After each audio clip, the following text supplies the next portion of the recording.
Hey friends, I'm so glad you joined me today. I wanted to show you a couple things in my garden that are really checking all the boxes right now for me. If you've just joined us, my name is Bobby. I'm so glad you're here. Thank you to all the new subscribers, and thank you, of course, to all those of you who have been with me for quite a while. I really appreciate you being here. It's early in the morning. It's about 6:20, and I wanted to get out here before the sun got beating down on us too hard. These two beds have Ranunculus and Anemone in them, and I am just so loving all of it. The Anemone is just about done, but I will link below the video where we planted them out on, I believe it was January 31st. I planted out the little Anemone corms. I did not pre-sprout them or anything like that. They're just about done. They put on a lot of blooms for me this year, but they're throwing out a few more blooms. And then you can see all of the Ranunculus. I will put in the description exactly how I pre-sprout and what I do to get the Ranunculus going, so you can be sure and read that. But it took quite a while for these Ranunculus to come on and put on their blooms because we had a really hot spell, like almost 90 degrees Fahrenheit here. And Ranunculus is a cool flower, so it does not like the heat. But then things turned around and it went back to being a cool spring, and the Ranunculus said, oh, okay, well, we can put on our blooms. So you can see there some of the blooms are fading because it's starting to heat back up now.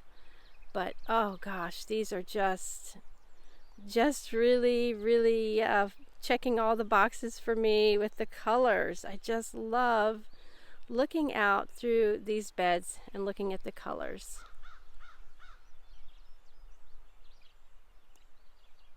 I think orange is one of my favorite colors in the garden. I just love orange flowers. Look at this one. Oh gosh, they're so pretty.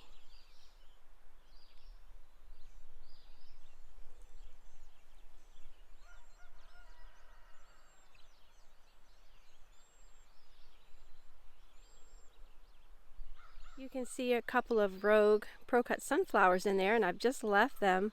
Last year I started out these beds with stock that I had grown from seed, and then once the stock was done, the stock is one and done, so you pull the stock out after you harvest the blooms, and then I planted it with the pro-cut sunflowers, and you can see a couple of them coming up, which is totally fine because I am actually going to interplant more pro-cut sunflower. I'm going to go ahead and leave the corms. I'm in a zone 7 now. My zone has changed from 6B to 7, but I'm going to go ahead and leave the corms in and see what they will do and see if they will survive for me through the winter. I'm going to interplant this bed in any spaces I have here, any holes, with pro-cut sunflowers, because all of this foliage will die back from these Ranunculus. So that way the pro-cuts, I can harvest them.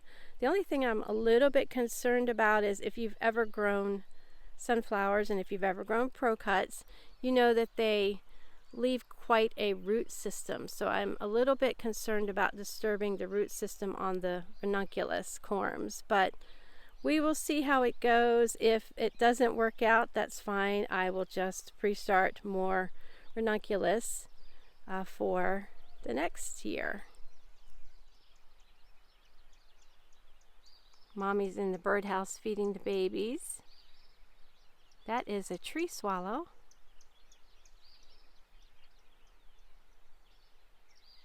Oh, and they're very talkative.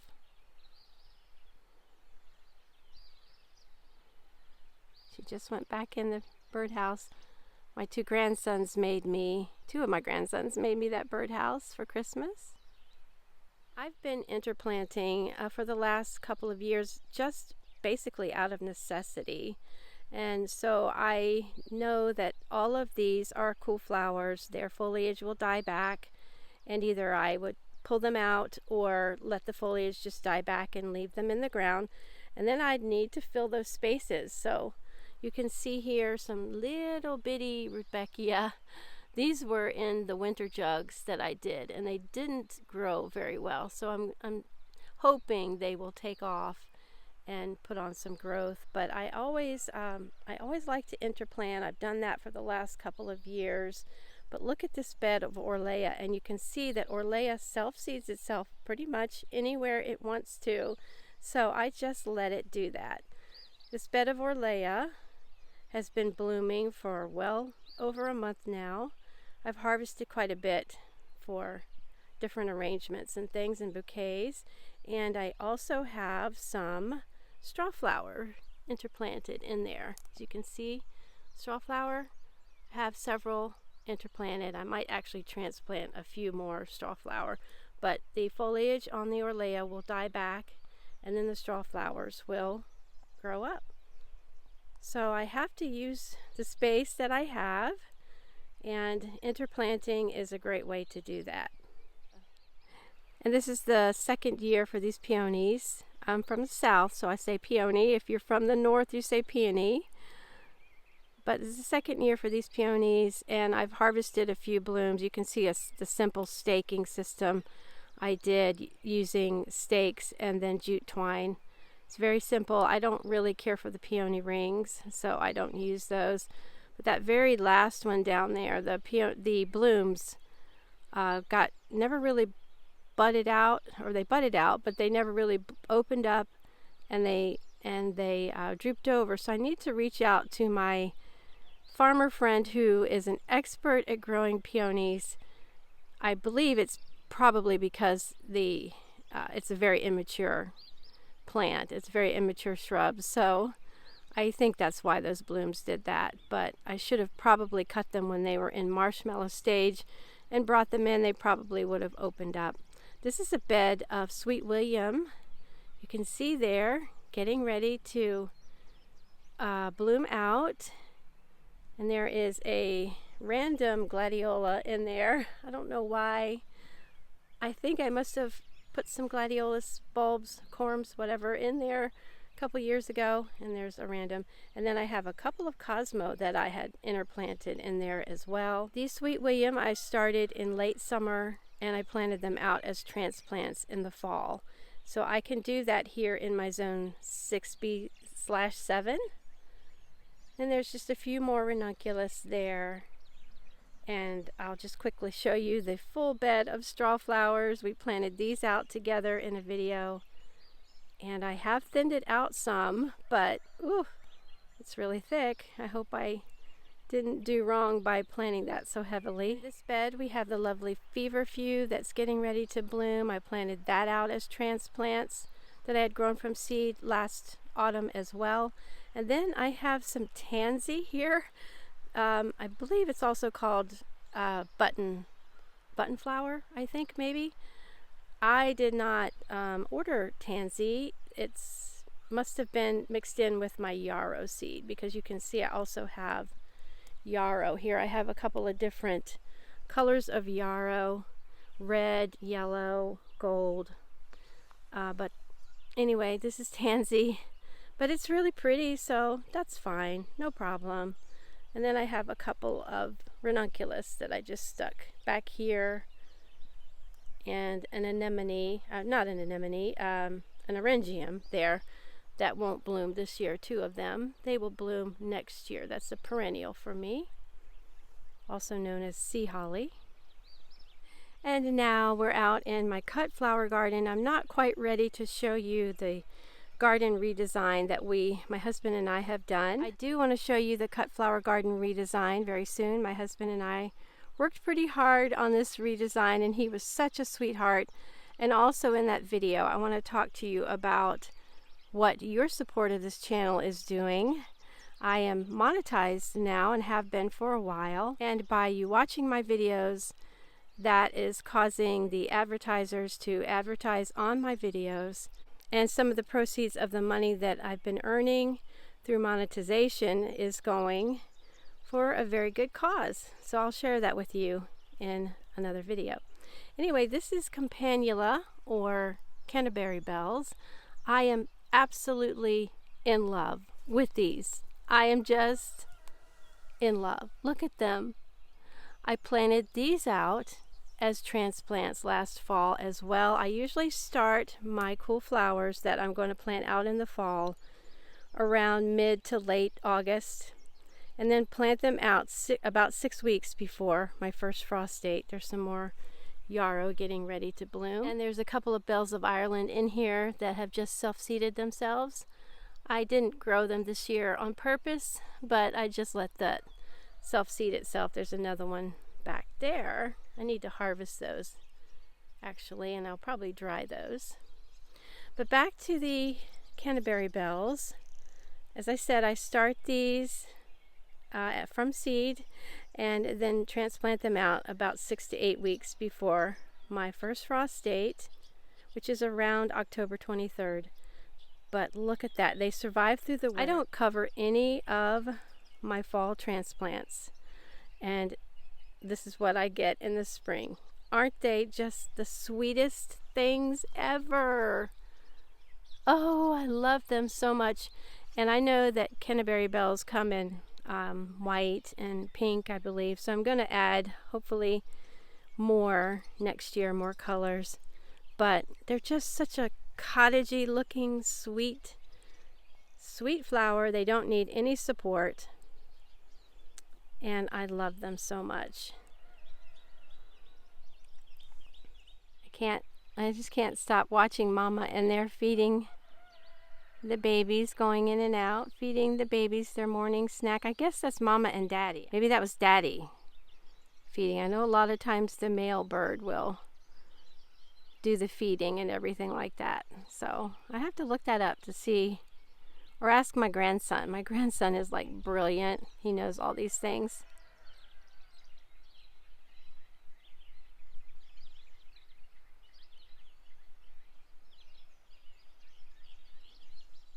This is a eucalyptus plant that has overwintered for me a couple of years, and it really shouldn't do that here in my zone. It's really not hardy for my zone, but I've left it, and it gets all brown and crispy during the winter, but then it just starts putting on new growth in the spring, and I use it in bouquets and stuff. And then I have a couple of rudbeckia here that Rudbeckia takes a long time before it does anything. It's best planted out in the autumn for me, but sometimes it doesn't always survive the autumn, but sometimes it does. But it would have more growth by now if I plant it out in the autumn, and they survive. These were just planted out here this spring. And then there's more yarrow. I think I just said that, didn't I? There's yarrow. Now that is true yarrow. That's not tansy. So a lot of times they get interchanged, and people call them tansy or yarrow, but they're actually two different things. Tansy is Tacticum macrophylla, I believe, is the botanical name. Speaking of interplanting and underplanting, this is Goldsturm rudbeckia here, and under it is all of my hyacinth bulbs. So once the foliage on the Goldsturm rudbeckia starts growing up, it camouflages all of the growth, the foliage that has died back from the hyacinths. So that is one of the beauties of interplanting and underplanting. Anyway, you can see the sun is coming up over the mountain there, but I've showed you this little bed of Nigella a couple of times, I think, in a reel and so forth. I don't know if you can hear Howie the rooster, but he's talking to us this morning. But this bed of Nigella here on the side of my house just self-seeds itself with a little bit of help from me. Once the flowers all die back and they turn into the seed pods, then those seed pods, when they dry, they are full of hundreds of seeds. So what I do is just pop the pods open and I scatter the seeds, and then they grow back again. Sometimes they'll grow back again for another flush of flowers in the late fall, but then they grow back for the spring. So Nigella is a win-win-win. I think I actually did a video or a reel or something on that, because you can use the flowers, then you can use the seed pods in arrangements and things, and then you can re-sow the seeds, and you get this lovely stand of Nigella. I just absolutely love it. and then it just seeds itself around. That's a dwarf nandina there. And there's some gladiolus. You can see this little container of pansies and osteospermum there, and a rogue sunflower. That's from the birds. That's from their seed. That's ready to be changed out to more of a summer container, but let me move away from my shadow. But you can see how the Nigella just seeds itself around everywhere. I love it. I love Nigella so much. I'm a little bit sad that it won't keep going all summer because it's a cool flower. But then, I don't know, if it stayed, maybe I wouldn't appreciate it as much if it stayed all through the summer. So it's just so fun to have in your garden. Also called Love in a Mist. I'll go ahead and end the video here. I just wanted to show you those couple of beds that were just really checking off the boxes for me. And I will show you more of my gardens in future videos, as always, as I've always done. Everything changes, you know, every year. Things change, don't they do that? We change things in our gardens. Look at this clematis. Love it so much. Please be sure and stay with me. Tune into future videos. I do want to say that I'm on Instagram. I have that link in the description. And I'm also on Facebook, and I've neglected my Facebook gardening page for almost a year now, but I'm trying to pick that back up.